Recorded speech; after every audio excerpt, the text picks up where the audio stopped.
एक 40 साल की महिला ट्रेन में बैठ कर के कहीं जा रही थी और वो बहुत ज्यादा उदास और बहुत ज्यादा मायूस में लग रही थी महिला।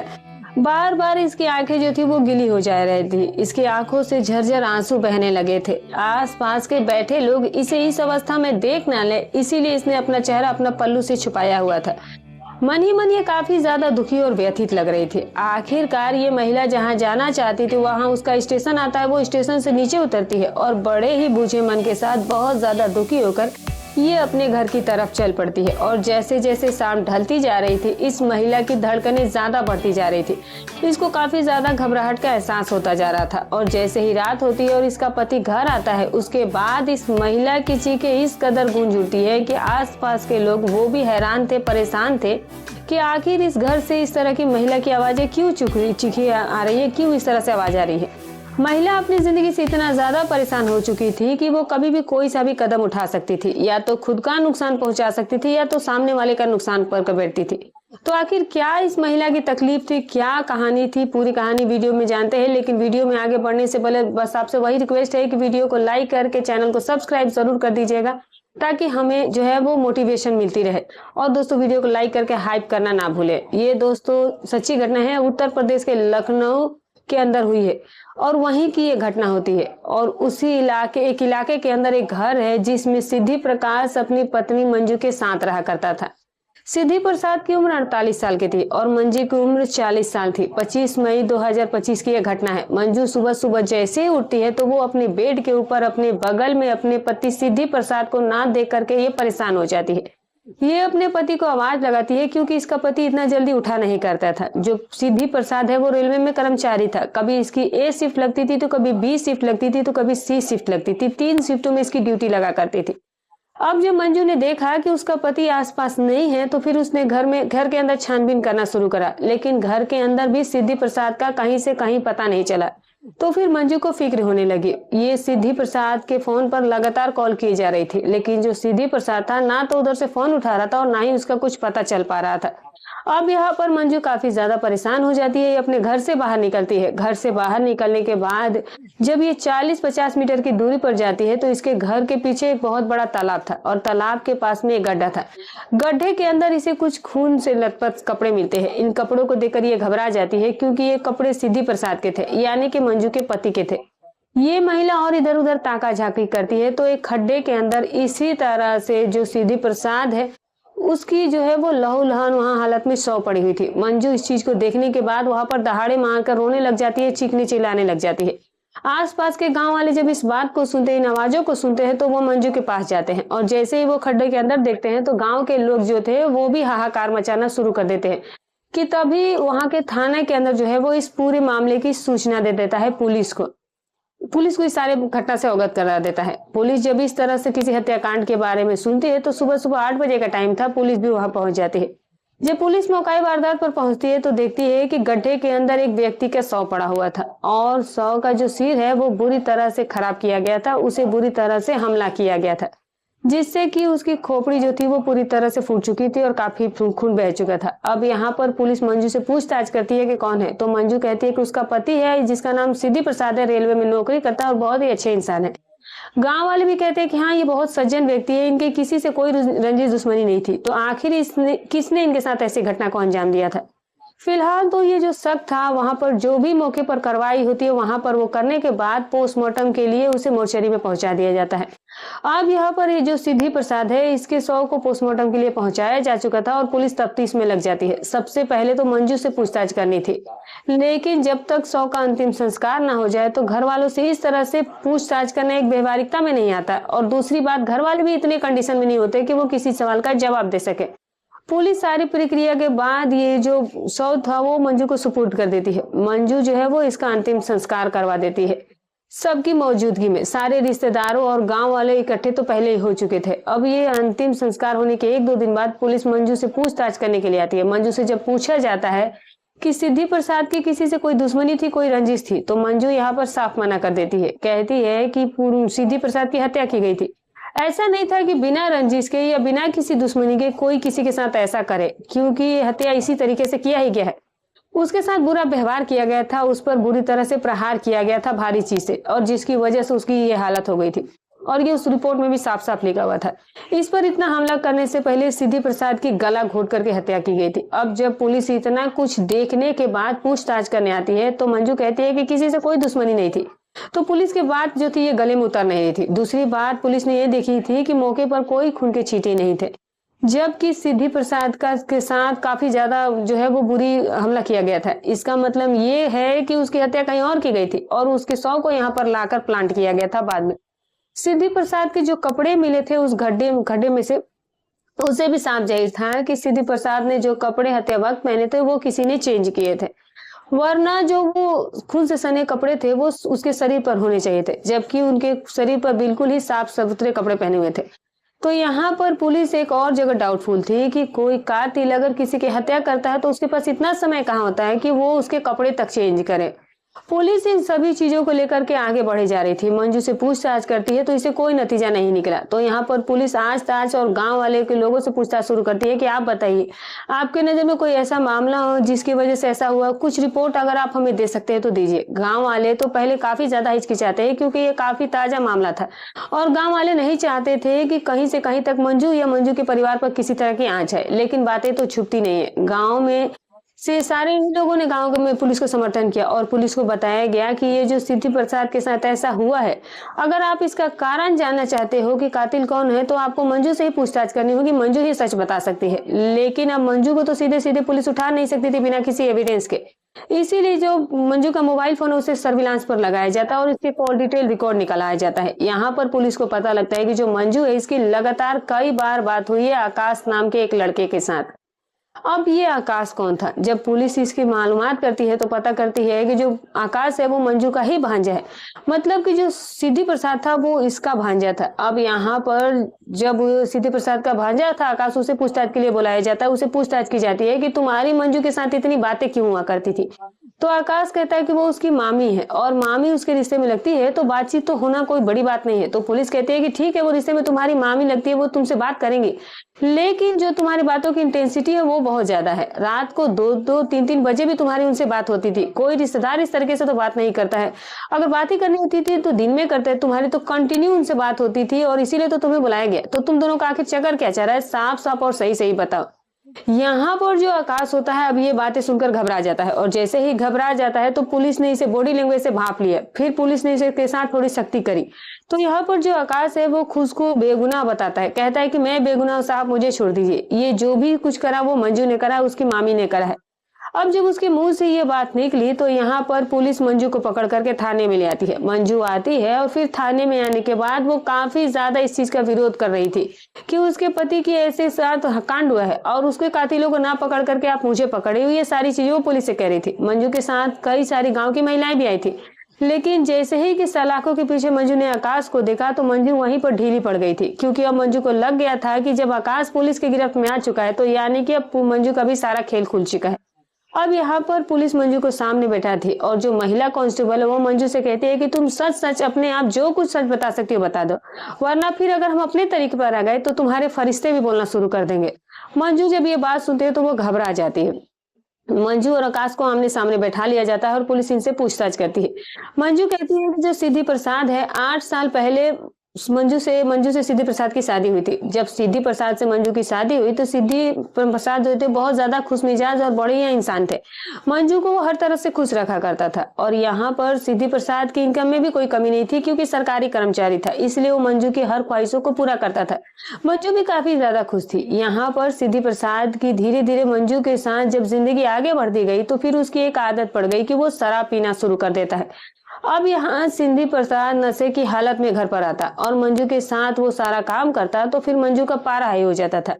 ये सिद्धि प्रसाद से लड़ने बैठ जाती थी। सिद्धि प्रसाद शुरू में तो मंजू के नखरों को और उसके इस लड़ाई को संजीदगी से लिया करता था। मंजू से वो माफी भी मांगा करता था, लेकिन जैसे जैसे समय बीतता गया तो सिद्धि प्रसाद की हरकतें बढ़ती चली गई। अब ये रोज शाम को पी कर आता और मंजू के साथ अगर उनकी इच्छा हो तब भी और ना इच्छा हो तब भी उसके साथ वो संबंध बनाता था। मंजू ये चीजें देखने के बाद बहुत ज्यादा परेशान और दुखी रहने लगी थी। यहाँ पर मंजू के 2 बच्चे भी हो चुके थे, एक लड़का और एक लड़की, जिसमें जो मंजू का बेटा होता है उसकी किसी कारणों से इस दुनिया से वो चला जाता है। अब यहाँ पर सिर्फ इसे एक बेटी मंजू की रह गई थी। तो यहाँ पर सिद्धि प्रसाद को इस बात का बहुत बड़ा झटका लगा था, बहुत बड़ा दुख हुआ था। सिद्धि प्रसाद चाहता था कि उसे एक बेटा और होना चाहिए, बेटा तो चाहिए उसके घर के अंदर। ये मंजू को फोर्स करता था बच्चा पैदा करने के लिए। मंजू अब चाहती ही नहीं थी कि वो तीसरे बच्चे को जन्म दे, लेकिन यहाँ पर जो सिद्धि प्रसाद था वो मानता ही नहीं था। मंजू के साथ जबरदस्ती वो सारा काम करता था बच्चे के लिए, जबकि बात कुछ और थी। वो मंजू के साथ सिर्फ और सिर्फ अपनी हवस की आग को बुझाता था, उसके साथ ये जबरदस्ती काम करता था। मंजू इन सब चीजों को अच्छी तरह से समझती थी कि सिद्धि प्रसाद की क्या मंशा है, उसके साथ ये क्यों करता है। मंजू की बिल्कुल भी इच्छा नहीं करती थी कि अब सिद्धि प्रसाद उसे स्पर्श भी करे। इतनी नफरत मंजू के दिल में सिद्धि प्रसाद के लिए हो चुकी थी, लेकिन जो सिद्धि प्रसाद था वो मानने के लिए राजी ही नहीं था। अब वो तो यहाँ तक बिगड़ चुका था कि वह मंजू के ऊपर हाथ भी उठा दिया करता था, बेड से उसकी पिटाई भी कर दिया करता था। मंजू एक तरीके से गुलाम बन करके रह गई थी, और शादी के इतने सालों के बाद वो अपनी गृहस्थी बचाने के लिए सिद्धि प्रसाद के हर जुल्म को वो सहन भी कर लिया करती थी। जैसे जैसे शाम होने का टाइम होता था, मंजू की धड़कनें बढ़ जाया करती थी कि आज फिर वो जानवरों की तरह उसके साथ हरकतें करेगा। और अब सिद्धि प्रसाद मंजू के साथ प्राकृतिक और अप्राकृतिक तरीके से भी वो सारा काम किया करता था। मंजू जो थी वो तिलमिला जाया करती थी, उसका शरीर काफी ज्यादा जो है वो टूट कर रह जाया करता था। अब मंजू इस ऐसी जिंदगी से निजात पाना चाहती थी। अब मंजू के आसपास कोई ऐसा नहीं था जिससे मंजू अपनी दिल की बात कह सके। हालांकि उसके सास ससुर घर में थे, लेकिन सास ससुर से वो ऐसी बातें कैसे कह दे, और अपने मायके में भी नहीं कह सकती थी। मंजू इस सब चीजों को अपनी किस्मत समझकर झेले जा रही थी और सहन करती जा रही थी। लेकिन तभी जो सिद्धि प्रसाद का भांजा होता है आकाश, जो कि 24 साल का एक लड़का होता है, ये अक्सर सिद्धि प्रसाद के घर आता जाता रहता था। मंजू की उम्र यहाँ 40 साल है और जो आकाश है उसकी उम्र 24 साल है। तो अब आप देख लीजिए कि 16 साल का गैप था इन दोनों के बीच में। जब ये यहाँ पर आता था तो सिद्धि प्रसाद के साथ बैठ करके ये काफी ज्यादा गप्पे लड़ाया करता था, उसके साथ खाता था, पीता था, हंसता था। मंजू कई बार आकाश को देख करके इस हालत में बहुत ज्यादा उदास हो जाया करती थी। मंजू आकाश की जिंदगी जो थी वो आगे सुधर जाए, वो सिद्धि प्रकाश जैसा ना बन जाए, इसीलिए वो अक्सर ही आकाश को समझाती थी कि देखो आकाश, तुम्हारी अभी उम्र बहुत कम है, अभी तुम्हारी शादी होगी, तुम्हारे बच्चे होंगे, और अभी से तुम ये हरकतें छोड़ दो, ये शराब पीना और ये सब चीजें करना तुम बंद कर दो। जो आकाश होता है, जब मंजू इसे इतने प्यार से इन चीजों को समझाती थी तो उसके दिल में कहीं ना कहीं मंजू के लिए सॉफ्ट कॉर्नर बनना शुरू हो गया। आकाश जो था वो पहले तो मंजू को सिर्फ अपनी मामी के रूप में देखा करता था, लेकिन जब मंजू उसे इतने प्यार से समझाती थी, उसके साथ बैठती थी, और जो आकाश था जब वो मंजू के साथ हंसी मजाक भी करता था, तो जो मंजू थी वो ठहाके लगाकर हंस पड़ती थी। तो आकाश को मंजू अब काफी पसंद आने लगी थी, और अब इसका जो नजरिया था मंजू को देखने का वो बदल चुका था। अब ये मंजू के खास अंगों पर नजर रखता था। मंजू भी, जो कि महिलाओं में एक सेंस होता ही है, आकाश की नजरों को वो भले ही भाप जाती थी, वो पहचान जाती थी, लेकिन कभी उसने इस चीज का विरोध नहीं किया और ना ही कभी आकाश को टोकने की कोशिश की। इसी तरह से एक दिन जो मंजू है वो सुबह के 11 बजे लगभग घर का सारा काम करके लेटी हुई थी अपने बेडरूम के अंदर। इसके जो सास ससुर है वो खेतों की तरफ गए हुए थे, तभी आकाश घर आ जाता है। यहाँ पर जो मंजू लेटी हुई थी और आकाश सीधे इसके बेडरूम में आ चुका था, तो मंजू थोड़ा ऐसे ही थे, कपड़े अस्त व्यस्त थे, तो आकाश की नजर मंजू के ऊपर पड़ जाती है। आकाश ने जब मंजू का ऐसा स्वरूप देखा और इसके उन अंगों पर इसकी नजर पड़ी, तो वो खुद को रोक नहीं पाया। साथ ही साथ जो इसका हाथ था वो मंजू के संवेदनशील अंगों पर जाकर टच हुआ था, और जैसे ही इस तरीके से आकाश ने मंजू को छुआ तो मंजू एकदम से चौंक कर उठकर बैठ कर जाती है। आकाश डर जाता है, घबरा गया था। वो मंजू से माफी मांगता है कि मामी, मुझसे बहुत बड़ी गलती हो गई, मैं खुद को रोक नहीं पाया, और आप कुछ इस मुद्रा में लेटे हुए थे कि मैं बस खुद को रोक नहीं पाया और मेरे हाथ अपने आप ही आपके तरफ बढ़ते चले गए। जब आकाश इस तरीके से गिड़गिड़ा रहा था, मंजू के सामने वो डर रहा था, तो मंजू यहाँ पर खिलखिलाकर हंस पड़ती है। आकाश से कहती है कि तुम्हारी उम्र ही ऐसी है, तुम्हारी जवानी का दौर ही ऐसा है कि महिला चाहे कोई भी हो और इस तरह से सामने आएगी तो तुम खुद पर काबू कर ही नहीं पाओगे। मैं इन सब चीजों को समझ सकती हूँ। जब मंजू इस तरीके से बोलती है तो आकाश को हिम्मत मिल जाती है, वो मंजू के पास बैठ जाता है और मंजू से फिर वो हंसी मजाक करने लगता है। लेकिन अब जो हंसी मजाक हो रही थी, इसके अंदर डबल मीनिंग बातें चलने लगी। मंजू को भी आकाश की बातों में मजा आने लगा था। मंजू को भी ना जाने क्यों आकाश की तरफ आकर्षण होता जा रहा था, और इधर आकाश तो पहले से मंजू की तरफ आकर्षित है। अब जब दो दिल इस तरह से एक दूसरे की तरफ झुक रहे हैं, दो जिस्म जब एक दूसरे के पाने की लालसा में है, तो इनकी चाहे बात जुबान पर आए चाहे ना आए, लेकिन दिल ही दिल की जो बात है वो तो दिल समझ ही लेता है। ये दोनों आंखों ही आंखों में एक दूसरे की भावनाओं को समझ चुके थे। अब कमी थी तो सही मौके की और सही वक्त की। अब इसी तरीके से वक्त बीतता गया। जो मंजू थी वो भी आकाश को अब अपने जहन में लेकर घूमती, और आकाश की भी यही हालत थी। ठीक एक रात को जैसे बताया गया कि जो सिद्धि प्रसाद है, इसकी ए, बी और सी शिफ्ट लगा करती थी। तो एक रात को जब सिद्धि प्रसाद नौकरी के लिए गया हुआ था और जो इसके सास ससुर थे ये भी पास पड़ोस में किसी के प्रोग्राम में गए हुए थे, तो मंजू यहाँ पर आकाश को फोन करके बुला लेती है कि मुझे तुमसे एक काम है, तो तुम घर जल्दी से आ जाओ। जो आकाश होता है वो मंजू के पास आ जाता है। मंजू के पास जैसे ही आता है तो मंजू इसे अपने बेडरूम में ले जाती है और वहां पर ले जाने के बाद आकाश से कहती है कि आज मैं तुम्हारी सारी ख्वाहिशों को पूरा कर दूंगी। आकाश ये बात सुनता है तो खुशी से पागल हो जाता है। ये मंजू के ऊपर टूट पड़ता है। मंजू और आकाश जो है वो बिल्कुल ही बेसब्रों की तरह एक दूसरे के साथ जो है वो समय बिताना शुरू कर देते हैं।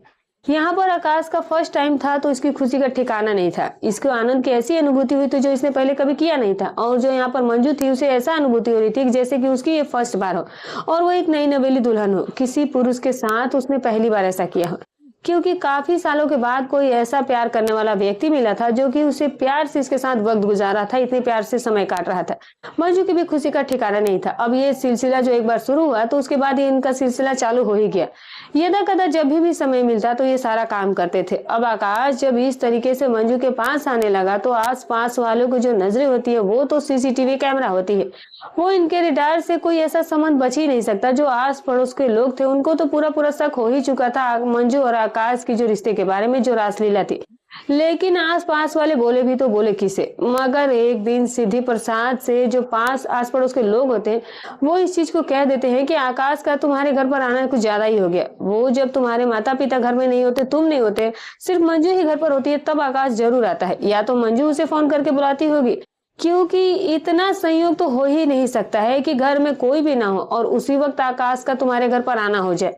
तो तुम थोड़ा बात से ध्यान देना। तो यहाँ पर सिद्धि प्रसाद को जब ये बात पता लगती है तो ये सीधे शाम के टाइम पर घर पहुंचता है। नशे में तो धुत था ही। मंजू से वो सीधे सीधे पूछता है कि आकाश और तुम्हारे बीच में क्या चल रहा है। मंजू ये बात सुनते बिल्कुल घबरा जाती है, उसकी जुबान लड़खड़ा आ जाती है। तो जैसे ही मंजू की जुबान लड़खाई तो सिद्धि प्रसाद का गुस्सा जो था वो सातवें आसमान पर था। तो वो कहती है कि जरूर तुमने कुछ ना कुछ गलत काम किया है तो इसकी सजा तो तुम्हें मिलनी चाहिए। वो मंजू के सारे कपड़े उतारने के बाद अपने बेल्ट निकालता है और फिर उसकी खूब पिटाई करना शुरू कर देता है। मंजू जोर जोर से चीखती है, चिल्लाती है, रोने लगती है। आसपास के लोग इन सारी आवाज को सुन तो रहे थे, लेकिन कोई भी किसी मियाँ बीवी के बीच में क्यों ही जाए, क्योंकि ये किसी के घर का मैटर है तो उसे खुद ही सुलझाने दिया जाता है। मंजू को सारी रात पीटता है। मंजू की सुबह तक हालत यही अलमारी तक जैसा कर देता है। अब मंजू तो इस तरह से पीटती ही जा रही थी। तो ये दूसरे दिन आकाश को फोन करती है। आकाश जनपद एक गांव का ही, वहीं लखनऊ का ही गांव का रहने वाला था और वो एक फैक्ट्री के अंदर काम भी किया करता था। जब आकाश को ये बात पता लगती है कि उसके मामा ने यानी कि सिद्धि प्रसाद ने मामी को यानी कि मंजू को इस कदर से मारा पीटा है तो फिर उसका खून खौल उठता है। लेकिन अब ये घर आए तो आए कैसे, क्योंकि यहाँ पर तो भेद खुल ही चुका था। अब ये दोनों मंजू और जो आकाश थे वो एक दूसरे से मिलने के लिए तड़प रहे थे, लेकिन मिलने का मौका ही नहीं मिल रहा था। यहाँ पर जो मंजू है वो 1-1.5 महीना जैसे तैसे तो निकाल लेती है। इसकी चोरी पकड़ी जा चुकी थी और ये दोबारा रिस्क लेना नहीं चाहती थी। 1-1.5 के महीने बाद जो सिद्धि प्रसाद है इसका भी गुस्सा थोड़ा शांत हो जाता है और ये भी इन सब चीजों को भूलने लग जाता है। मंजू को फिर से थोड़ा सा टाइम मिल जाता है। जब मंजू को थोड़ा टाइम मिल जाता है तो वो मौके पर चौका मार देती है। वो खेतों की तरफ घूमने निकल जाती है और जब खेतों की तरफ घूमने निकलती है तो वहीं पर फोन करके वो आकाश को बुला लेती है। आकाश आता है और एक पेड़ के नीचे झाड़ियों के पीछे ये इस तरीके से मिल रहे थे और यहाँ पर ये सारा काम दोनों जो है वो कर लेते हैं। ये सारा काम करते वक्त जब वो मंजू होती है वो जब सब कुछ कर लेती है तो फिर इसके ऊपर जो जगह जगह जो मारपीट के निशान पड़े हुए थे इनको आकाश देख करके एकदम से चौंक जाता है कि तुम्हारे शरीर पर इतने निशान कैसे है। मंजू कहती है कि पिछले 1-1.5 महीने में जो तुम्हारे मामा है सिद्धि प्रसाद, इन्होंने कोई कोर कसर नहीं छोड़ी है उसके ऊपर जुल्म सितम करने के लिए। बढ़िया तरीके से मारा कूटा और फिर इसके साथ ना जाने कितनी बार हैवानियत भी की है और अब तो इसकी ये जंगलीपना कुछ ज्यादा ही बढ़ चुका है। तो तुम मुझे इसे छुटकारा दिलाओ। आकाश कहता है कि मैं तुम्हें इसे छुटकारा जरूर दिलाऊंगा। मंजू कहती है कि तुम्हारे लिए तो सिर्फ बातें ही है, तुम्हें तो मजे लेकर जाना होता है, लेकिन भुगतना तो मुझे पड़ता है। तुम्हें पता है कि मेरी एक दिन कैसे जाती है। तो यहाँ पर आकाश कहता है कि तुम ही बताओ कि मैं क्या करूँ। तो मंजू कहती है कि सही वक्त आने पर मैं तुम्हें फोन करूंगी और तुम समय पर आ जाना, बस तुम वो सब करना। ये बात कहते ही मंजू अपने घर चले जाती है और आकाश अपने घर चला जाता है।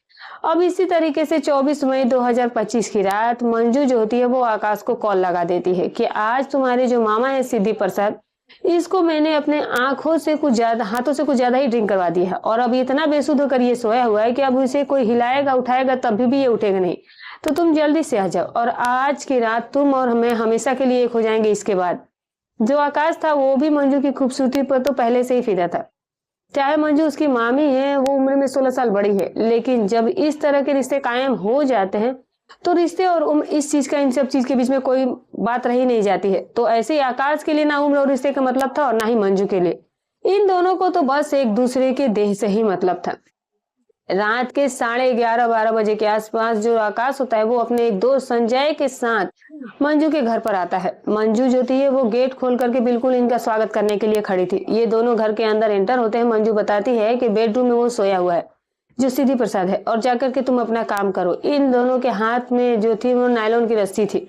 संजय और आकाश जैसे ही उस बेडरूम में जाते हैं तो देखते हैं कि जो सिद्धू प्रसाद है वो बिल्कुल बेसुध होकर सोया हुआ है। तो फिर वो उस रस्सी को इस गले के इर्द गिर्द लपेट करके ये दोनों बुरी तरह से उसे खींचना शुरू कर देते हैं। सिद्धू प्रसाद जो है वो बचाव में हाथ पैर मारता है, काफी ज्यादा वो बचने की भी कोशिश करता है, लेकिन अब उसके पास कोई मौका ही नहीं था। थोड़ी देर के बाद सिद्धू प्रसाद जो थे वो इस दुनिया से चले गए थे। अब ये तो ठंडा पड़ गया था, लेकिन ये था कि अभी भी इसकी नब्ज हल्की हल्की चल रही थी, इसकी हल्की सांसें भी चल रही थी। तो इनको ये डर था कि कहीं ये दोबारा होश में ना आ जाए, कहीं इसकी जान ना बच जाए।